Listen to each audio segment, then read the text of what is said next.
2007 সালে নরসিংদী জেলার রায়পুরা থানার বাঙালিনগর গ্রামে প্রতিষ্ঠিত হয় আল ফারুক মডেল মাদ্রাসা।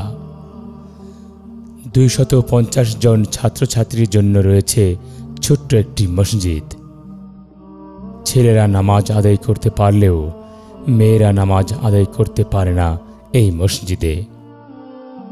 মসজিদটির এমন বেহাল দশা যে টিনের চাল দিয়ে বৃষ্টির পানি পড়ে। বেড়াগুলোতে এত ফুটো যা গুণে শেষ করা যাবে না।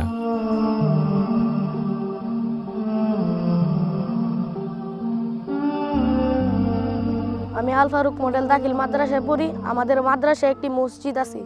মসজিদ টিনের। এই মসজিদে যদি আমরা ছেলেরা নামাজ পড়ি তাহলে মেয়েদের নামাজ পড়ার আর কোনো একটি মসজিদ নেই এবং এক্সট্রা একটি ভবন নাই। আমাদের এই মসজিদটা টিনের। মসজিদের নিচে আপনার সাইড দিয়েও অনেক ময়লা আবর্জনা পড়ে থাকে। জানালার অবস্থা বেশি একটা ভালো না। এই মাদ্রাসায় 250 জন ছাত্রছাত্রী রয়েছে।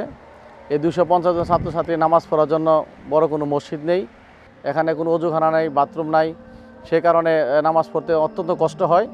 তো যদি আমাদের এখানে ভালো মানের একটা মসজিদ নির্মাণ করা যায় তাহলে এলাকাবাসীও উপকৃত হবে, সর্বশ্রেণীর মানুষ উপকার লাভ করবে। এইখানে একটি স্থায়ীভাবে পাকা মসজিদ নির্মাণ হলে মাদ্রাসার ছাত্রছাত্রীদের পাশাপাশি এলাকার মানুষও 5 ওয়াক্ত নামাজ জামাতে আদায় করতে পারবে। মহান আল্লাহ এই মাদ্রাসার জন্য একটি মসজিদ কবুল করুন।